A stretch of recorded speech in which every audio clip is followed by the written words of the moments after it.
Hi, my name is Eric Johnson. I'm the Director of Financial Aid at Goldey-Beacom College, and today I have the opportunity to speak to you about an important topic. That topic is student loans. For many students, student loans are an important part of the financial aid process. Student loans enable them to afford their education as well as finance it. There are many questions and concerns regarding student loans, and hopefully in this short video, I'll be able to clarify some of your questions. As always, the Financial Aid Office is here to assist with any questions you may have after watching this video. So what exactly are student loans? That's a good question. Like other types of loans, student loans do require repayment after you graduate. And it's important to remember that. When using a student loan, it's to help finance your education. So, what are the two types of student loans? The two types of student loans are federal student loans and private loans. Let's start with the federal student loans, as that's the most common student loan students will use. With federal student loans, you have the option of a subsidized loan, unsubsidized loan, and a plus loan. Let's start from the top though. How do you get a federal student loan? Well, first you need to complete a FAFSA for each year you are enrolled in school. So, for this current award year, 2023-2024, you need to complete a 23-24 FAFSA at studentaid.gov. Now, after you complete FAFSA, you're probably wondering, what type of loan do I qualify for from the Federal Student Loan Aid Program? Well, there's a few. Some students qualify for a subsidized loan. A subsidized loan is a loan that's a need-based loan. Essentially, it does not accrue any interest while you're enrolled in school. Another type of loan you may be eligible for is an unsubsidized loan. That is a loan where interest does accrue while you're enrolled in school. What's important to remember about each loan is they do require repayment when you graduate, and they will accrue interest after you graduate. So it's important to keep that in your back of your head when using those loans, I should say. Now, you're probably wondering, those loans won't cover everything, because isn't there aggregate student loan limits? And if you remember that, good job. Some students forget that. Your freshman year, you can borrow up to $5,500 in student loans, $6,500 your sophomore year, and junior and senior year, you cap out at $7,500. If you're an independent student, you have a little more wiggle room. In fact, independent students can borrow up to $12,500 their junior and senior year. Now, if you do have a balance remaining, you have a couple options. One, you can pursue a Parent Plus loan if you're an undergraduate student. A Parent Plus loan is part of the Federal Student Aid Loan Program. Your parent will apply for the loan at studentaid.gov.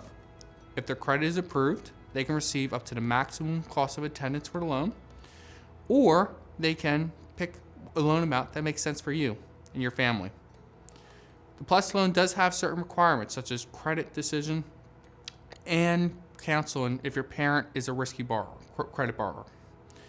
Now, if your parent is denied the Parent Plus loan, you may qualify for additional loan amount, in some cases up to $4,000 annually. Now, there are two other requirements before you can receive a federal student loan. The first one is entrance counseling. Entrance counseling is just what it sounds like, a counseling session. That session is designed to help you understand the importance of using a federal student loan to finance your education, the interest rates associated with student loans, and most importantly, what will repayment look like for you when you reach that milestone. The second one is master promissory note, a little shorter than entrance counseling. Entrance counseling is probably going to take you 30 to 35 minutes of your time. The MPN is probably going to take you about 10 minutes. The MPN is designed to help you understand that you are using a student loan, and any loan disbursements you receive will require repayment. Now, just because you sign the MPN doesn't mean you're guaranteed to receive the loans. You still need to accept the loans on your student financial aid portal. That's known as active confirmation. Once you confirm accepting your loans on your student financial aid portal, the Financial Aid Office will disperse the loans throughout the academic year. Typically for an undergraduate student, we'll disperse the loans in half in fall, half in spring, and likewise for the Parent Plus loan program. If you are a graduate student, you can receive up to $20,500 in student loans annually. And you can also borrow from the Plus loan program at the graduate level. Again, you can borrow up to the cost of attendance with the Graduate Plus loan, but keep in mind, you want to try to only borrow what you need, and that's very important. Now let's switch gears a little and talk about the other type of loan program, private loans, also referred to as alternative loans. Private loans are a little different. Federal student loans required you to submit a FAFSA. If you needed a Parent Plus loan, your parent had to apply and get accepted. With a private loan, though, you're going to have to go to a loan servicer. There are many out there. Common examples include Sallie Mae, Discover Financial, Citizens Bank, and you have to apply. Some cases you'll need a cosigner, and you'll definitely have your credit reviewed to see if you're a creditworthy borrower. If approved, the college will receive a certification form where we'll certify your loan. We'll look at your enrollment status for the upcoming year, how much you need in the private loan, and we send that information all back to your loan servicer. Again, kind of similar to the federal student loans, we'll disperse the loan in half in the fall, half in the spring. Now, when you're getting ready to graduate, you're probably wondering, what's my next step? And that's a good question to ask. Financial aid office is required to notify all federal student loan borrowers of exit counseling. Exit counseling, akin to entrance counseling, but a little different, is a counseling session by the time you end your studies here at Goldey-Beacom, whether that's graduation or if you're transferring or withdrawing. And it's going to help you understand what your interest rate on your loans were, what your repayment will look like, who your loan servicer is, and where you can send your loan payments to. The financial aid office is obligated by law to be available after an exit counseling session in a reasonable amount of time. What's important to remember is we're always available and here for you to assist with your questions regarding your loans. Now, for repayment, there are a variety of options available. One option is the standard 10-year, so over a period of 10 years, you will begin repayment on your loans. You can also do income-based repayment, and there may be other repayments available depending on the loan servicer. What's important to remember, though, is repaying your loans is very important. You don't want to wreck your credit, and it's important to work with your loan servicer if you run into trouble with making repayment.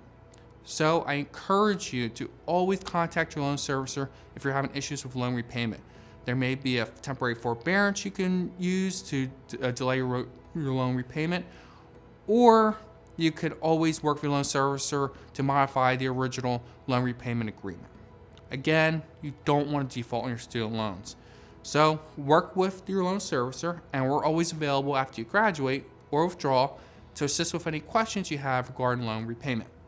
The process, again, fairly similar to the private loans. What you want to remember, though, with private loans is there's a covenant. There's terms and conditions you agree to when using it. Some private loans require repayment while you're enrolled in school. Others are similar to the federal student aid program, where you don't have to begin repayment until after you graduate. So review those terms and conditions very carefully. If you have any questions, ask your loan servicer. They're obligated by law to assist you with your questions. Again, the financial aid office is available to help you as well. As we wrap up this video, there's a couple tips I want to help you with federal student loans and loans in general. One, try to only borrow what you need to finance your education. It's understandable that sometimes you may need a refund to help pay for living expenses, books and supplies, but don't go overboard.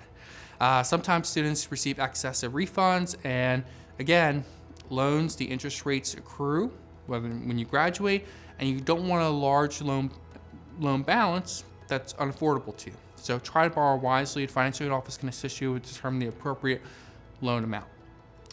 Number two, you've got to complete your FAFSA each year to receive your loans. And if you're receiving grants as well, you're also going to need to complete the FAFSA. So staying on top of the FAFSA deadlines is important to ensure your account's up to date when the new semester begins.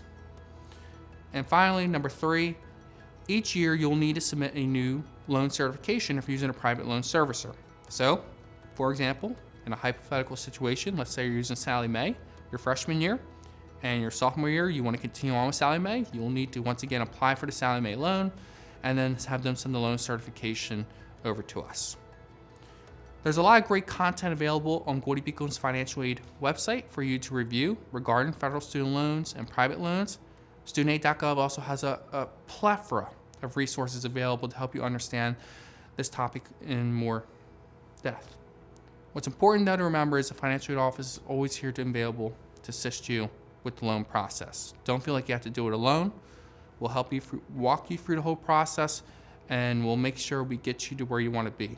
And our goal is the same as you. We want to see you at graduation time. So hopefully this video was helpful. Again, if you have any questions, feel free to reach out to us. Otherwise, have a great day.